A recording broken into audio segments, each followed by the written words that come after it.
Hello, happy Wednesday.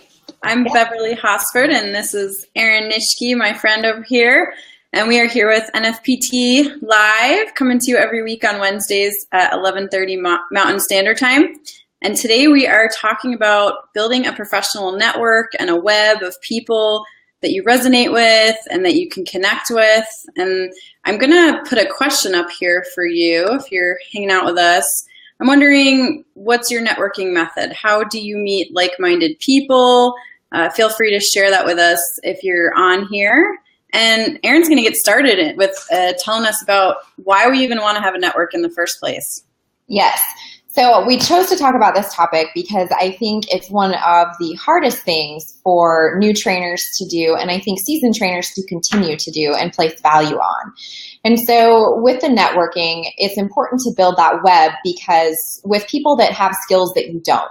So professions that they're involved in that you just don't have that skill set, because you want to make sure one of the first things and the greatest priorities that you need to have include having that scope of practice and knowing exactly where your scope begins and where it ends. And having a professional network allows you to do that. And it also gives you greater depth and breadth to the services you can offer if you've got established partnerships with others is sort of in that allied health field. So for example, like a dietitian or an occupational therapist, physical therapist, somebody like that. And there's a wide variety of other professionals that you can add to your network, but there is extreme value in making sure that you do that because it will only help elevate your performance as a trainer. And it's also an opportunity for you to have reciprocal referrals and then also to learn something from those other professionals. Yeah, that's a good point. I definitely have always liked having a nutrition professional to refer to over the years, and a naturopath and a chiropractic and a good chiropractor and a good massage therapist, because I remember at one point I thought about learning about nutrition, and one of my really good friends who I went through grad school with, she was a nutrition expert, and she was like, why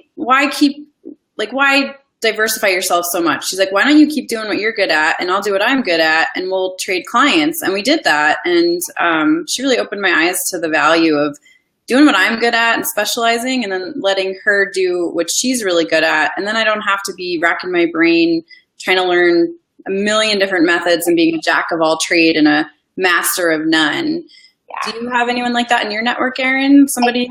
I do. I do have a registered dietitian and a few physical therapists in my network. And, I think learning is great. I'm a student of life. I love to learn. I would have a million degrees and certificates if I could, one, afford it, and two, if it was actually practical. And it's not, because I think you can spread yourself so thin that, like you were saying, you become a jack of all trades, and then your focus is so diversified and so fractured that it makes it really difficult to focus in on what you're good at and what your purpose is as a trainer or whatever your business happens to be. And so I rely a lot on the registered dietitian that I have, because although I do have some background in nutrition, I do have a fitness nutrition specialist certification.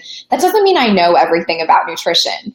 And so I often will come across questions from students or clients where I'm like, I don't know the answer to that, but I will find out. I might suspect what the answer is, but I've been wrong before. It happened. Not all our ideas can be diamonds. So I love relying on that dietitian. She's amazing. She's very established, has a great following, and has just that background and that clinical perspective that I lack, that I just never chose to study, or it's just not where my strength is. Yeah, that's great. And that's a good point, because you have some more credentials in nutrition than I do.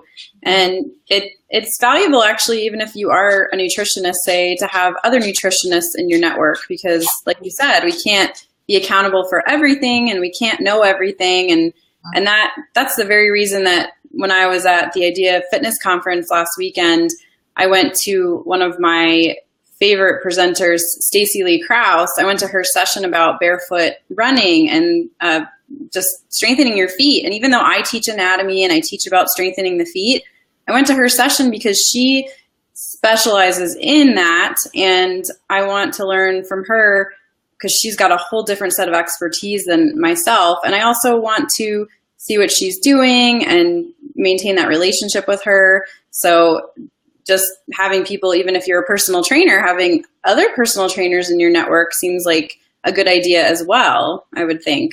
Definitely. I think you can really never have too many resources that you value. It elevates your performance. It is a benefit to your clients or your students or those you work with. And we can learn from each other. I mean, just like one of the core values that we have with starting this Facebook Live show is helping other people. That's why we're in this field. That's why we teach. And why wouldn't we want to help other professionals? So it's important to think about that as that reciprocity and learning as well. So as much as you want to have other people in your network, like a dietitian or a PT or a massage therapist, they can learn something from you as well. And I think that is important because then that in turn helps elevate their services as well, because they can say, oh, you know what, I have a really great personal trainer. Let me reach out and find out the answer to your question, or perhaps refer you to that person. So having too many referrals is a great problem to have, so let's, focus on that, is that when you build those relationships, you build your business as well. Yeah, absolutely. And yeah, that it's definitely a win-win both ways. And that's why I think something I've learned over the years is that it's important to have quality connections over quantity. So, not just trying to network with, you can try to network with as many people as possible, but I found that building deeper relationships with other people that I really resonate with has been more valuable to me than having millions and millions of connections that they barely remember my name. I don't know who they are, because we're all busy and we're more likely to remember people that have made an impression on us or that we really resonate with. So I think that that's really important to do that, to have people that you resonate with. I agree. I think that, we know when we're in the presence of somebody that we can instantly feel that connection with. At least I feel that way. And I think that that's important to pursue that. I think it's great to have connections all over the place, but finding those relationships that you can foster and nurture and cultivate so that you learn something from them, but then you also have this connection and friendships. That's where friendships develop too. I mean, look at you and I. We've never met in person and we're friends. I mean, we talk several times a week other than just this show. And we're constantly bouncing ideas off of each other. And I think the other thing a professional network does for you is it allows you to have a sounding board. Because sometimes, I think especially starting out as a trainer, I had clients where I was stuck. I didn't know the answer to the problem, or I thought, why is this person not progressing? Do I not know what I'm doing? Am I a fraud? It's those insecurities that tend to pop up. And once I started building a network, I was able to get that feedback from more experienced trainers or more experienced exercise physiologists or nutritionists that helped me shape a better program. And eventually those clients did achieve that success that they were looking for. But it's just that little piece that you sometimes miss in that larger puzzle if you kind of isolate yourself as a professional instead of saying, hey, I need a little bit of help. Here's the problem that I have. And I'm not sure what I'm missing. And I think that that's also a huge value to having that professional network, is helping somebody or having somebody help you problem solve, because training isn't an easy thing. It's, whether it's weight loss or weight gain, it's not always as black and white as calories in versus calories out. We say that, to simplify it and to make an easy explanation, but that's kind of not always true. I mean, there's a lot of other things that go into it. So chances are, if you're a new trainer, you're going to run into those clients or those questions where you don't know the answer, even though you might know your stuff, you might be very educated. But it's that experience where you gain a little bit more knowledge and practicality. And through that, you establish your professional network and they can help you problem solve. And I'm grateful for that, because otherwise I'd still be in that spot. Yeah, that's a good point. It's hard working for yourself sometimes and being out there all on your own. So aside from having people to refer to and have other people that are sending you business, it seems like it's definitely nice to just have someone like you said, to just reach out when you're having a problem or if you have a question. Definitely, you and I have done that with each other, where it's like I'm struggling with one of my contracts that I have, and how would you approach this email that I got? And it's nice, because then you don't have to hire a business coach every time you have an issue. You can just reach out to someone, and that's a great way to build that relationship off the bat. Because if you go out there trying to build a network by just, I want this person to refer people to me, so I'm going to be their friend, I think it's better to go the other way is build a network with people you resonate with. So let's talk a little bit about how to build a network and how to make this happen. And I see we've got a nice collection of viewers. Tell us hello. Say hi. Say hi, guys. Who are you? What are you doing? You know, how you build a network. If you have any questions, please ask them. We'd love to know that you're here. That's why we're here, because we want to make more friends. So exactly. Building a network. Let's talk about how to do that. So for me, I just got back from Idea World. So if I really like a presenter, or hi Billy, thank you.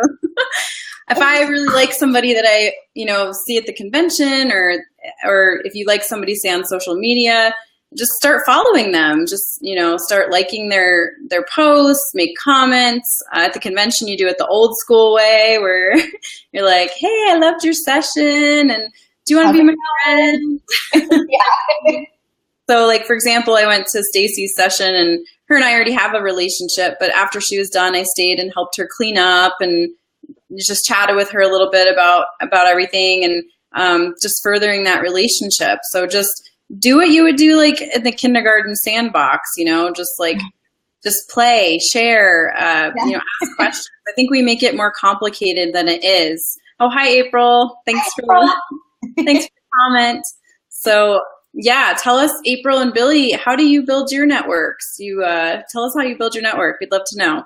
Yes. So, Aaron, what do you think? How do you build networks? Or really, I mean, aside from emailing people blindly like you did with me, where you're just like I did with Bev. I'm going to email you. That's what she did. True story. Friends. I really don't think that there's a million ways to go about doing that. I mean, for me, I grew up in a small town, went away to school, and then I returned to that small town as a professional. So I already had a really great base of friends and individuals that I knew here that were professionals.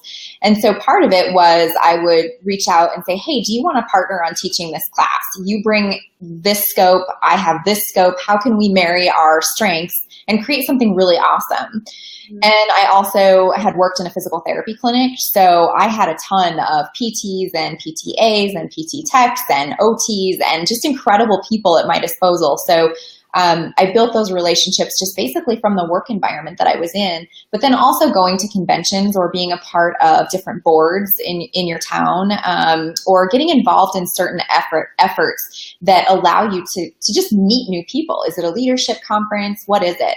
Because I think we can always use, aside from those allied health professionals, we can always use that, business sense as well. You might not be a business expert. So is there somebody out there that you really value what they do, and you like their approach to business? Start asking them questions. And again, I think relating to those people that you have that connection with. And if someone doesn't really seem like they want to be in your network, question as to whether or not you want them in your network. I mean, our basic purpose is to help each other. And if that person doesn't seem to be, returning that your inquiries or really wanting to help you grow, or vice versa, then I would move on. Mm-hmm. So I think in part you can build that network, just like Bev was saying, using those conventions as an opportunity. And then also, I think talking to them beyond just the professional scope. I think talking to them and taking an interest in them as a person. I mean, they're real people. Like Bev and I are real people. We have dogs running around in the background and kids screaming. So, and I think Angie makes a really great point. Let networking be natural. Thanks, Angie. That's a great point. It's just making it be natural and just be you, be what you do something that you're really great at and continue to pursue that. But I think reinforcing that point that you have to foster those relationships. You have to do something that connects with them on a personal level. Like, ask about their kids. I mean, how would you build that relationship with your clients? It really doesn't have to be that much different with your professionals. That's a really good point. And yeah, and I'll put April's up here too. April said, call, email, chat, get to know people on a personal level. Keeping in touch is so important. So yeah, it really is.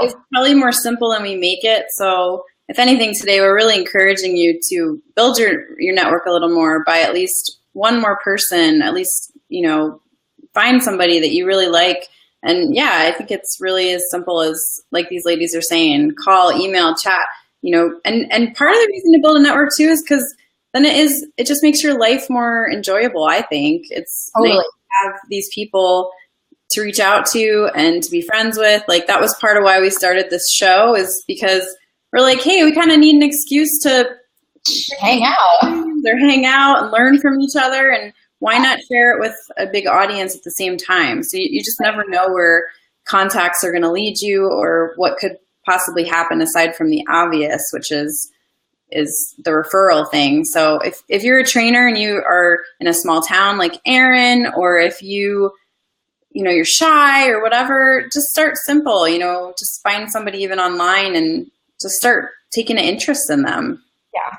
Yeah. And that way I think you can also discover what is their area of interest? What do they have that you lack? And I think that's really important. Again, like going back to my comment in our first show about attending conventions is finding people that have that opposite, kind of viewpoint, or can help you see something that's through a different lens. I think we can sometimes get stuck in our own professional, well, this is the way I've always done it, so I'm going to keep doing it that way. And that is the most fatal mistake I think we can make. Mm-hmm. And so finding people that help you go, well, maybe think about it this way, I think is so important. Mm-hmm. Because I think that makes you a better professional, and it also toughens your skin a little bit. Yeah. To take that, I say criticism, but I don't mean that in a negative way. I mean it in a way that's like fair and balanced feedback that can help you grow. It's the same way we would give feedback to students. This is really, really great, but here are some action steps I want you to take so that you can make something great even better. Yeah, definitely. Billy said something great here. I'm old school. I like face-to-face, phone calls, no text. And, yeah, and even I know Billy for a fact is the type of person who will try to connect with someone that maybe they don't get along with, so to speak, or that they don't agree with, just to build that relationship, like you said, to challenge their own thought process and to stay open-minded. And I really honor that, because I usually just go for the people that are like me, and I try to stay clear of conflict, but I admire you guys for doing that. So that is really good. And if anybody else, I see we have some other people on here, and I want to know who can you connect with this week? So who is somebody that you really admire and that maybe you follow them quietly or something? Who can you get more involved with? Just one person that you can, or maybe a colleague you lost touch with that you really like. Can you call them this week or get in touch and catch up with them? Because I think advice is great, but without the action, we're kind of lost. And right. Yeah. And I think if you're struggling, so I know we've welcomed some new certified professionals to NFPT lately, which is awesome. And I'm going to brag that one of them recently was one of my former students. So shout out to Alex right there. And I know, Hannah, you're not far behind. So, one of the things, so if you're starting out kind of like they are, I think one of the things you can do, and this is something I've done in the classroom, is create a professional network web. And so basically it's like a mind map. So you start out in the center with your role. I'm a personal trainer, or I'm a this, or I'm a strength coach, or whatever. And then you build from there. Like, okay, so maybe one spoke is, I don't really have a special populations background. Maybe that's something you want to look for in your professional network to help you build those skills. Nutrition is just by default. I think everybody needs a registered dietitian if you're not already one, simply for scope of practice, laws, legalities, all of that, which we can talk about in a different show. But nonetheless, looking at what your skill set is and how you can build upon that, but then also who you can connect with that will help you achieve those goals, I think is really important. And I wouldn't try to tackle the whole web all at once. Like Bev was saying, you really do need to foster those relationships and to really make those connections with people. And so don't treat it sloppily or in a rushed sense. So really think about your approach, what fits your personality, how can you go about this professionally, what makes you comfortable, and what do you know about this person that would then you can capitalize on and make a stronger connection. So build that web on paper, but don't try to tackle it all at once. Go one wheel at a time. And soon you will find that you've got so much support and likewise that you are supporting so many others in their efforts. Yeah, and keeping it simple.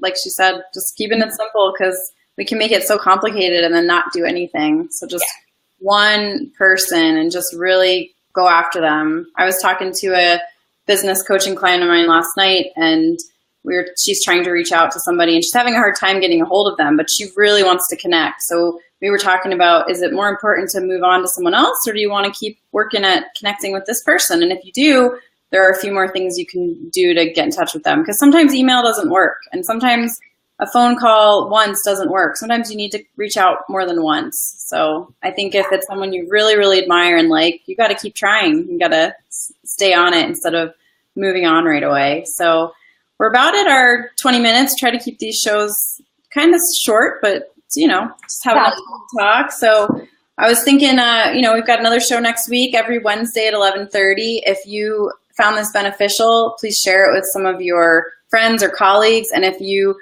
can subscribe to us so that when we go live, you get a notification about it. So hit the subscribe button, like the NFPT page. NFPT is a personal training certification company. We also do education, and we really just want to help trainers succeed in their business and make a good living. That's why we're here. And so I just saw we had a few more people jump on. So if you did, you can rewind or catch us next week.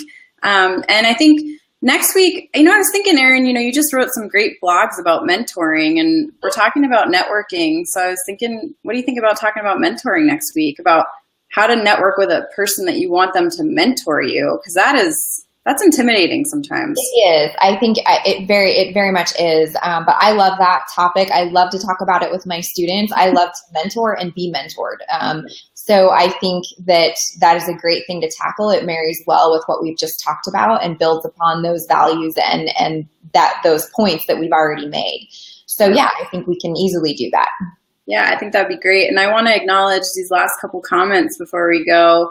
April says, take time to meet up at fitness events, step out of your comfort zone, get on a plane. Yeah, you could. Definitely. That's a great excuse to take a trip, like, hey, my favorite person lives in Hawaii. I think I will. Right.